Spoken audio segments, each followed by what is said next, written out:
We start today's show with a preview of Russian President Vladimir Putin's visit to China. On Saturday, the Russian leader will arrive in Beijing to meet his Chinese counterpart Xi Jinping and some other top officials. In an era when both countries are forging a more economically integrated Eurasia, the visit is seen to be of great significance by many.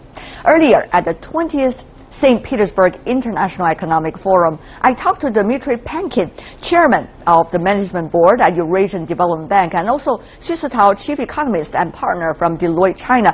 They shared with us how China and Russia can cooperate and compete in the same international arena. Before we go to our interview, let's take a look at this.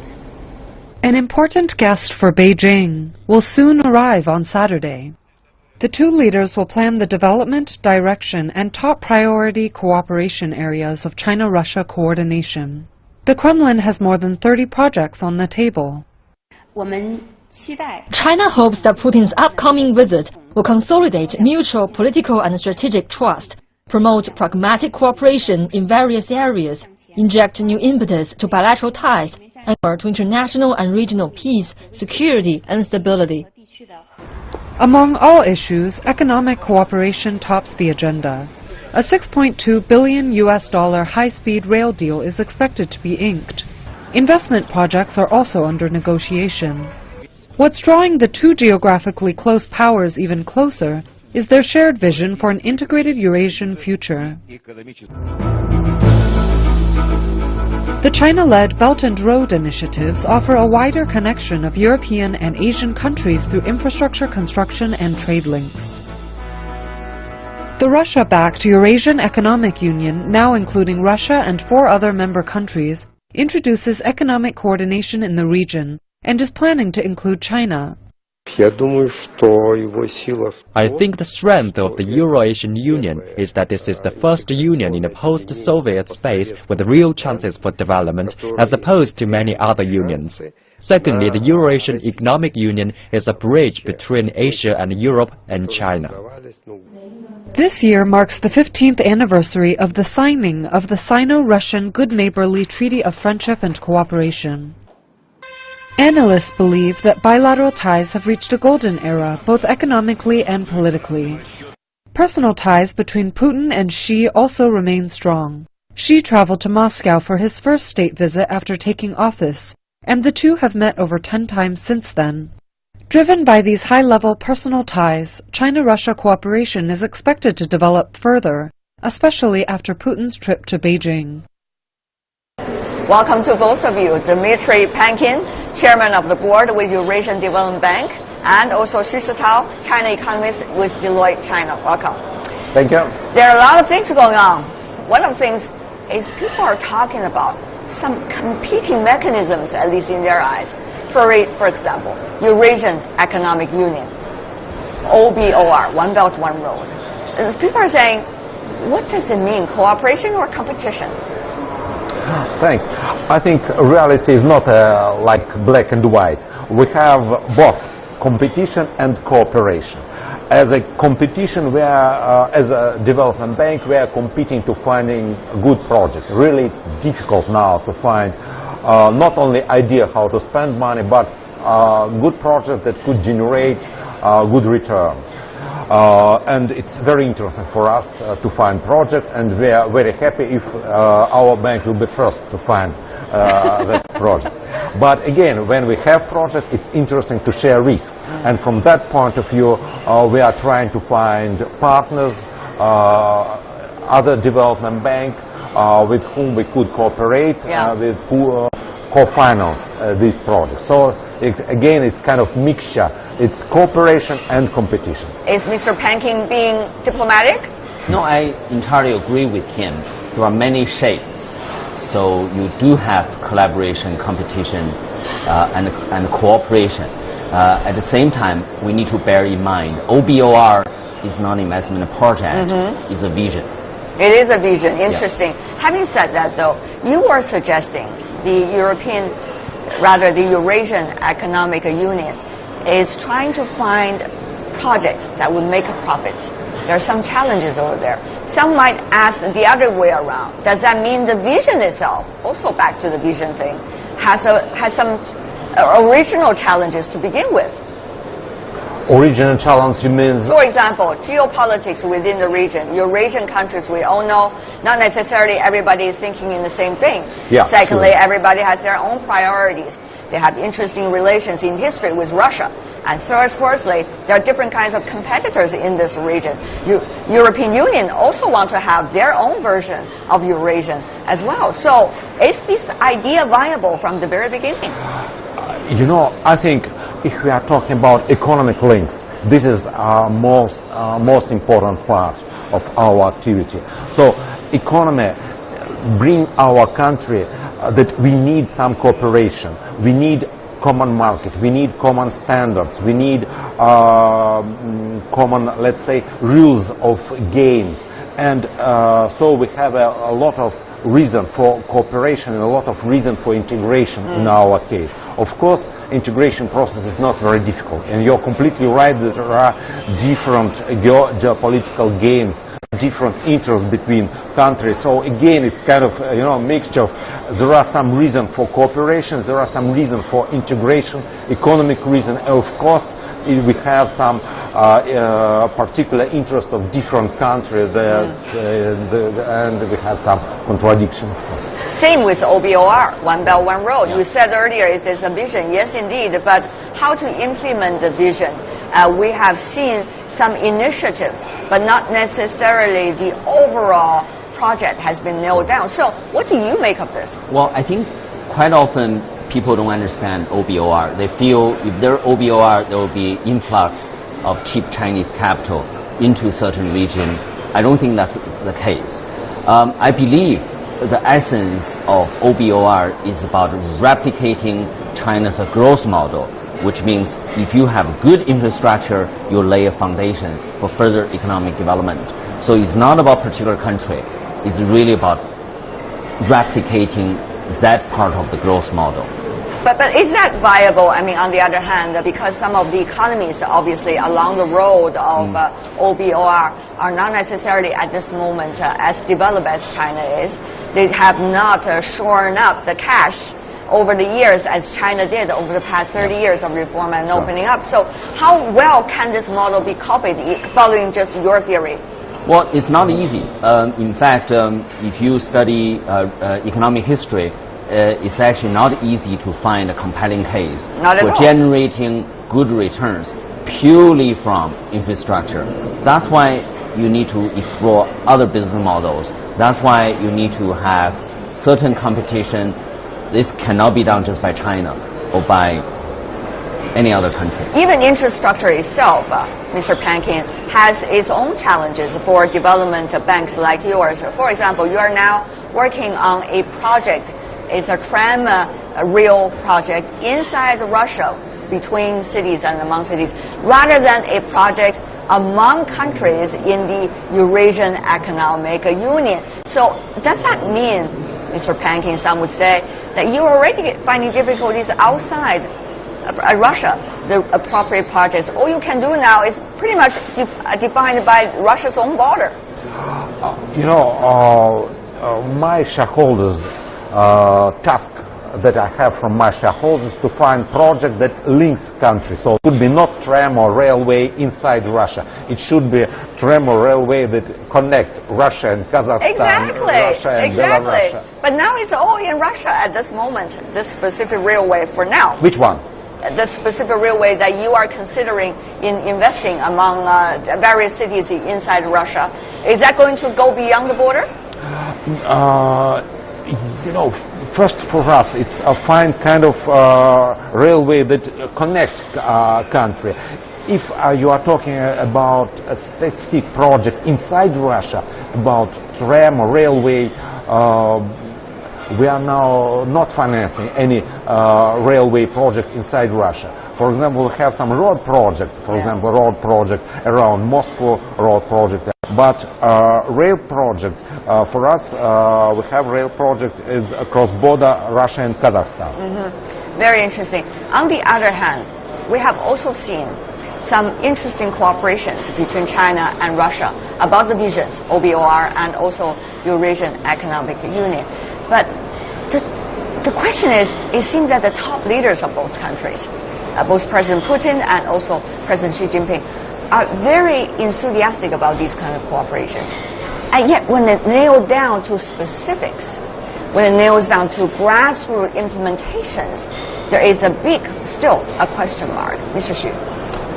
Yes, I think a lot of people they talk about have very ambitious goals, but so far patience not being realized. But we have to put that in proper context. In the past 2 years, we have experienced quite protracted global economic slowdown and frequent financial crises in many countries.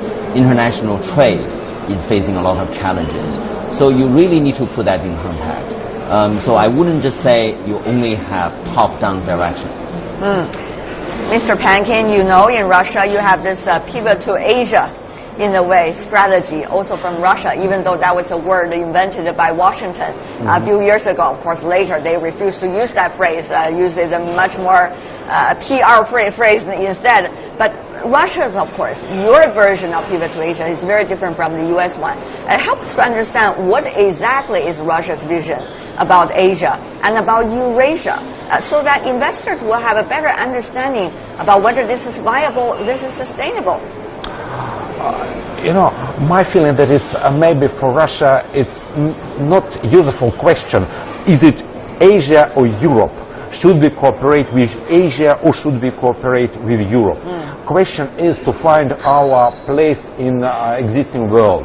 We have now Trans-Pacific Partnership. Yes, we have now Transatlantic Partnership. So very strong, very powerful, potentially very powerful integration structure. And question is for our country, where we are. How could we find our place in very competitive world? And in that case, it's necessary to find right way to cooperate between country in Eurasia. Not only, let's say, not only cooperate with China, not only cooperate with India, but find way to cooperate with all countries in our area. Without this, we cannot survive, I think. That's a very nice way you are explaining things. That's exactly where the challenge is out of the way. Before we figure out a way of cooperating, we have to tell people what the visions are. At this moment, many say the working together, the cooperation between China and Russia, is a relationship of convenience. After all, Russia from the West, Russia wants to get closer to Asia. China, the same, want to get closer to Russia, and also wonderful commodities coming from Russia, as well as the traditional friendship with Russia. But all of these, they say, will that be sustainable? Investors really care about this. Mr. Pankin. You mentioned that, for example, sanction problem, and my feeling that sanction is kind of temporary. It's not sustainable. Sustainable question is find economic reason, find long-term cooperation. Yes, but yes, indeed. But sanctions, in a way, gives Russia the incentive of cooperating or more with other countries. For example, China. And people are wondering if the overall geopolitical situation change a bit, will that continue?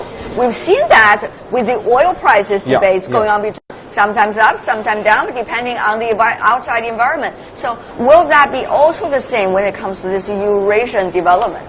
Yeah. Again, my feeling that this is temporary.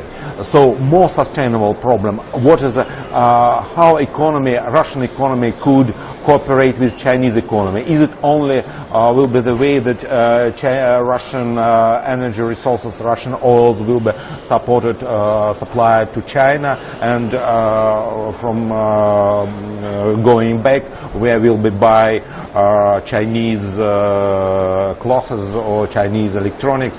So this is a problem. How to what do will you be think the answers are? My feeling that not only trade, my feeling that it's necessary to go more for investment type of activities. It will be very interesting to rise volume of investment from Chinese company to Russia and from Russian company to China. Not pure trade pattern like energy supply, Russia energy supply and China is supplier for, let's say, clothes or electronics. I see. Very interesting point. Mr. Xu, I have to ask further on that road. Yes, invest into Russia. Many Chinese investors, as you may know very well, are very enthusiastic about this. In fact, Mr. Pankin, for example, in the Far East, there has been some preferential policies coming from Russia to do that. But there are certain things investors are looking at. Whether you got cheaper labor, whether you got, in a way, more cooperative policies, including environment and many others, and also whether it is sustainable and secure. When looking at these issues, Chinese investors, particularly private investors, scratching their head and say, well, this looked great in the Far East, but, Mr. Xu, they also said, many of your friends said so as well, that looking at the European countries, probably they're going to have a better return there. So why not there instead of into the Far East? Right. These are viable questions. Yeah. So for private Chinese companies, the investment decision wouldn't be dictated or sanctioned by top leaders. That's true. It's going to be driven by economic factors. That is why I think for Russia, you need to go beyond resources. I believe Russia already looking into agriculture. That's going to be a very interesting area because as China is undergoing this transformation, we really have to change the way we manage our economy. So industry sector may have to shrink, but consumer sector is going to be very vibrant. Outbound tourism is going to be booming, already booming. So I think all this Russia has to take into account. And I also think Chinese companies, cultural factors, they may have to work with Chinese. So immigration policy may have to result in certain adjustment. So we find out. Well, we'll find out. But Mr. Pankin, it is no secret that the business community have been pushing for all these changes. Do you think the bureaucracy and also the system will be able to cooperate in the short term? You know, we have both countries, China and Russia, we have a serious problem with bureaucracy, and this is again our common challenge from our business community. Yeah, so from the Russian side, what about that? From Russia, it's better question for Chinese company how they assess Russian bureaucracy and do they see some change. Of course, from inside, as previous I was a bureaucrat as a Minister of Finance, we think that we made a lot of improvement, but it's better that investor will assess do we have real improvement or not. At this moment, the state-owned investors are very enthusiastic at this moment about development in Russia and also cooperating with other development banks, such as the one that Mr. Pankin comes from. For example, China Development Bank. And also Export-Import Bank. Yes, Exim Bank from China. When you look at these banks and the role of, let's just say, AIIB, which is also a new initiative. What likely, from your understanding, well, first of all, Development Bank is a policy bank. Exim Bank is a policy bank. AIIB is not a policy bank. AIIB is a multi-national organization. Like the Eurasian Development Bank? Right. So they are different. I think for development banks, I think they will be following government's general direction, but not AIIB. We see development banks following their directions, for example, and also state-owned ones following the directions of the policies. Gazprom was originally, a few years ago, getting 400 billion in a way business deal with China after the high-level exchanges back in the year 2014.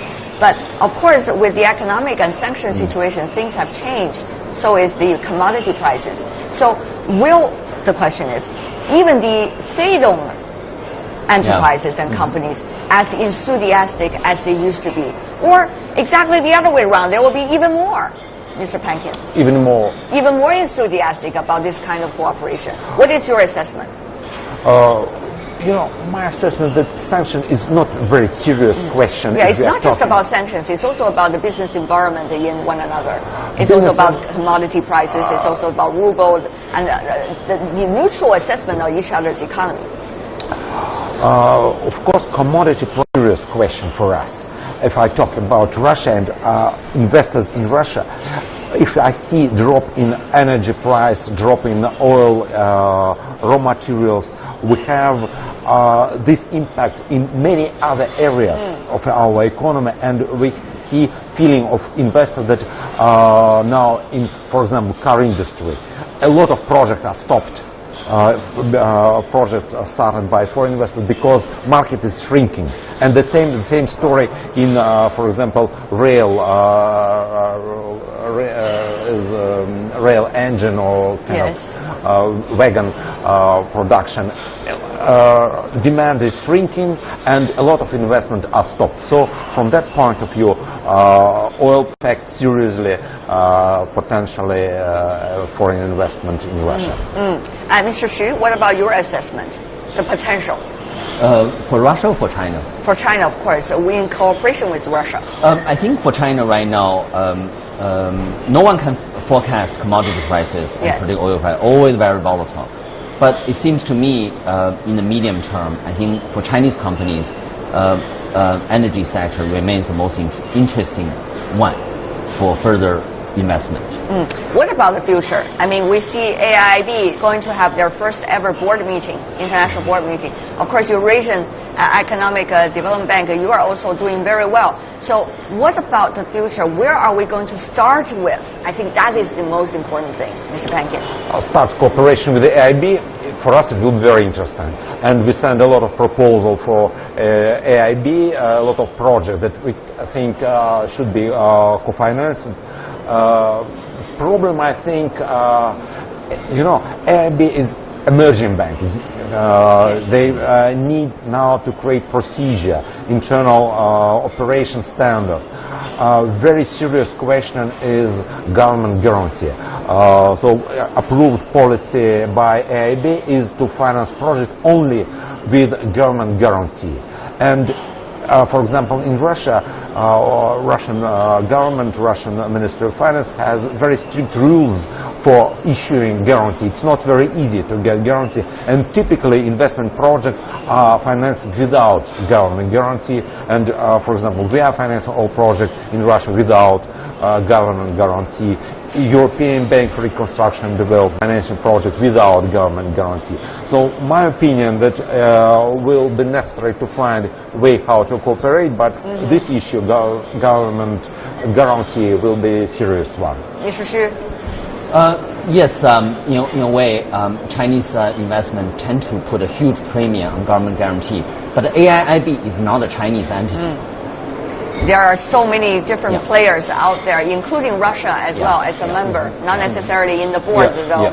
But having said that though, I want to go, before we wrap up the program, with further questions about this cooperation and competition issue. We talk about the Eurasian Economic Union Development Bank, and we talk about the AIIB. There's even more, the new development bank formed by all the emerging economies, including Russia and China. SCO is talking about the idea of really elaborating on its own development bank. So money is there, but money is still limited. We've got so many entities looking for money and looking for. How is it likely to be? Mr. Xu, I want you to go first, and then Mr. Pankin. Well, right now there's a surplus of saving from China. Certainly. To a certain extent, the surplus of saving due to the fact our financial system is inefficient. So I think as financial liberalization reform deepen, and we may not have such a lot of saving. But in the short term, yes, there's a surplus saving. Okay. Mr. Pankin? Mr. Xu was saying there's money out there. We have money, and we have surplus of saving in Russia, and many of development bank has kind of surplus. Again, for our case, we have a lot of cash question for us to find where to invest. Yes. This is the most important question. That's why my feeling that the question is not to start some kind of new banks and gain some many banks. Most interesting question to find suitable project. All right, this is coming from a big fish in the pool already. Thank you. Thank you so much, Dmitry Pankin, coming from the Eurasian Development Bank, and Xu Sitao from the Deloitte China. Really appreciate, gentlemen, for being with us. Thank you so much. Thank you. Thank you.